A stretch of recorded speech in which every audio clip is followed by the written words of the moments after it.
I really wanted to build a guitar out of materials that I salvaged from our historic home here in Romeo, Michigan.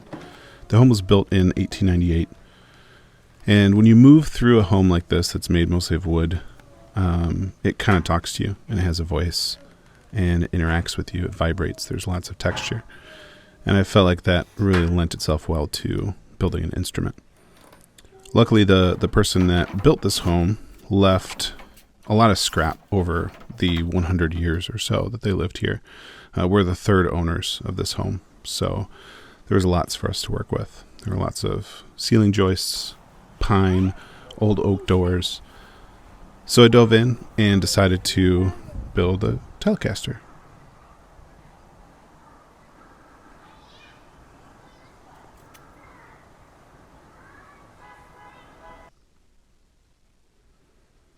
I started out by cutting up the pine joist that I found up in the attic of the garage. And I know that this is a joist because the markings on it kind of match what we see in the house when we look up into the ceiling area. I really like the texture on one side of these planks. So my goal was to trim these down, keep the texture on one side, keep sort of what the builders had done to it, keep the nail holes and the paint, and then plane down the other side so that I'd have a smooth surface to fix a top to. And the goal is to add a top that is made of oak. So I started up with the blank by cutting down the sides and matching them up, gluing them together to make a solid blank piece with one rough side and one clean side.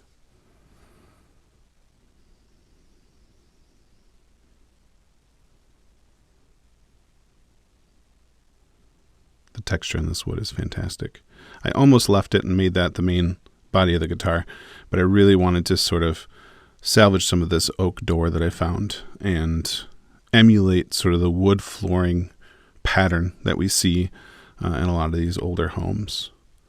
So I took this door, broke it down, and I cut each strip into about 1-inch pieces and laid the oak out on the top or on the back of the blank, the body, so that it would match up well, it would look good, and this would become the top of the guitar. Sanded down the blank, make sure it was nice and flat.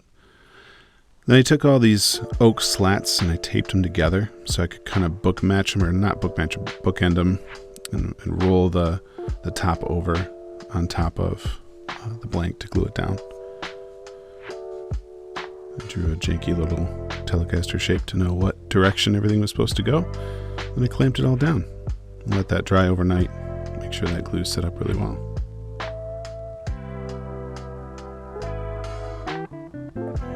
I was super happy with how this glue up went. I thought everything looked good. I did have some gaps, but I'll address that a little bit later on.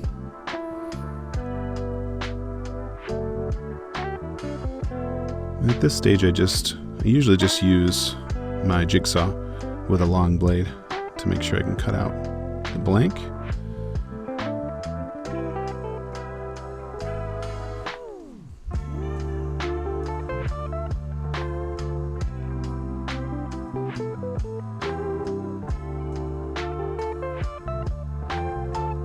And using the super glue and painter's tape trick to match the template to the top of the body. I love this method. It works really well. And then just get to routing. Now, one thing I did right off the bat was I wasn't paying attention. I didn't set the router bit depth. So I dove right in and kind of dug into one of the sides. You may be able to see it when I'm finished with this routing piece here. So it created this little divot. Luckily, the shape wasn't quite right there, so I needed to kind of carve into the body a little bit more and make sure that leg space there was a little bit deeper. So I was able to sand out that blemish, but I learned pretty quickly not to do that again. So for the metal pieces, I decided to use this shovel. A lot of the homes in this area are made up of farmland, so there's lots of farm implements and farm tools up above the garage. And I found this old shovel that I thought would be perfect for making as many of the metal shapes as I could. I intended to do the bridge plate as well as the control plate and the neck plate, but my method for shaping the bridge plate did not go as planned, so I am cutting that out here. I did not end up using it, but this is the general idea of how I salvaged this material to grind it down and make it into guitar parts.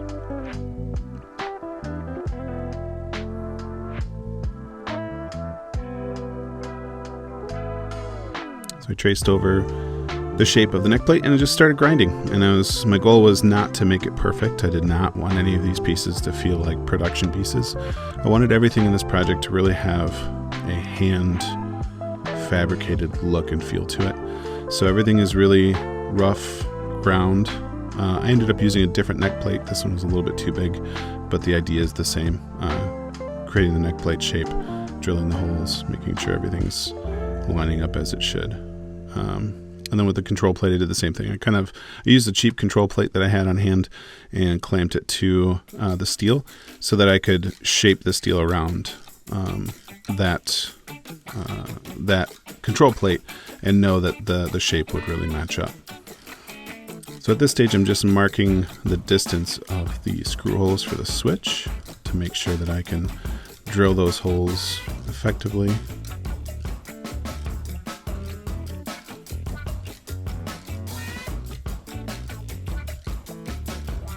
Drilling the potholes there to make sure that everything fits the way that it should. And I got in there with a Dremel and a cutting disc to cut the slot for the switch. Make sure that was as straight as I could get it. And it worked out pretty well. The switch fit in there really nicely. I was able to move back and forth. It was pretty comfortable. This is an old push button switch that is throughout our house. And I really like these sort of perloid tops that come with those. So I decided to make that the cap for the switch. This material is kind of like a hardened rubber material. It's not really plastic. So I got in there with the Dremel and dug out the place for the switch. And I got it formed out fairly well. I did go back in later. The cap kind of popped off the switch during the demo. So I went in with some hot glue and just put a little dab of hot glue on there, put the switch on, knowing that I could heat that switch up a little bit with a soldering iron and pull that cap off if I ever needed to get in there to change out the components. So here I am sanding down that blemish on the side of the guitar where I dug in with the router. So I was able to shape that so it would fit a little bit nicer on the leg. And then I rounded over the back side just to make sure that was nice and comfortable.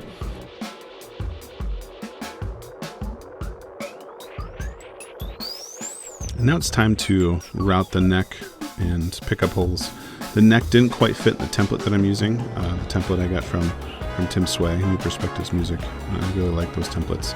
The neck pocket, the neck I bought was a little bit too small, so I formed some MDF around it and reset that and made sure I was drilling down to 5/8 of an inch in this case, which worked out great.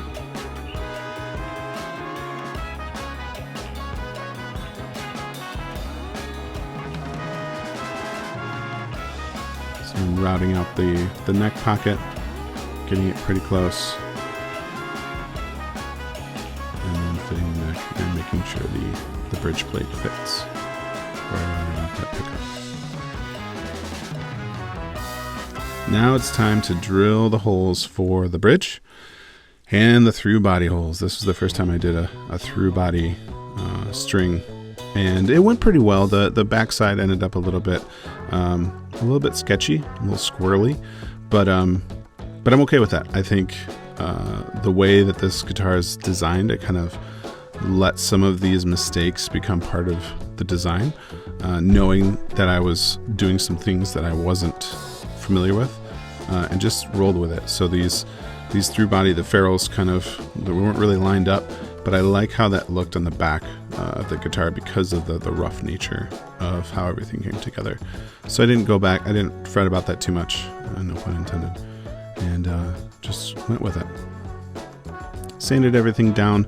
I did decide to sand and round over the top, the oak top, because it created sort of a natural binding color. Originally I was going to finish everything in tung oil, and decided that tung oil was a little bit too dark. So I sanded that rounded edge on the front, and then I did finish everything with a varnish that I'll go into a little bit later. Drilled out the output jack hole. Now I'm just going through and rounding over some of the edges on the oak top. The flooring in our home there's no hard edges. It's been there for 120 years. So everything's soft, everything has a round over to it. And so I went through and filed down what I could reach so that nothing had a hard edge. And one thing that we noticed in our home is that over the past 100 years, as people have lived here, dirt kind of fills up the cavities of the flooring. And so in those spaces, there's sort of this organic material. It might seem kind of weird, but I thought it would be great to make a grout out of coffee grounds so that I could take those grounds and feed them into the gaps. There was this one big gap on the front and then a couple of other smaller gaps. I used E6000 adhesive for this. It dried in a nice matte color, and I really like how that turned out. So I'm using a varnish here called Dead Flat Varnish. What I like about this finish is that it covers and it does not darken the wood. I left it flat, and it worked out great. The neck is prefabricated, and my main goal with the neck was to get a antique-like finish and the snakehead shape to sort of match the original Esquire design from the first salad body guitar.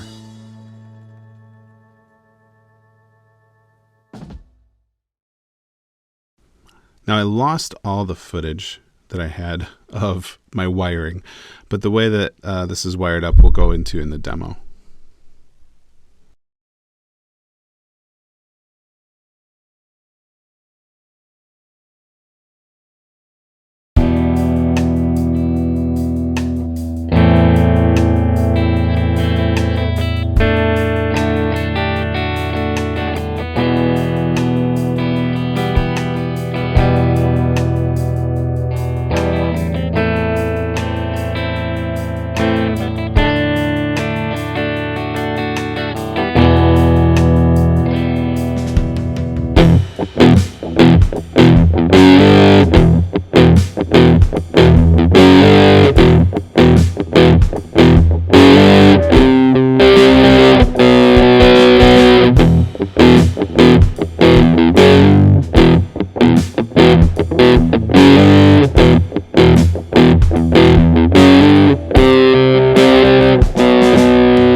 This is my second time building a body from scratch, and I learned so much from the process of building this guitar. I almost quit a few times. I'm so glad that I didn't. I'm in love with this instrument, and I cannot wait to build my next guitar. Thank you, Crimson Guitars, for putting this together. I really appreciate it. And thanks for watching.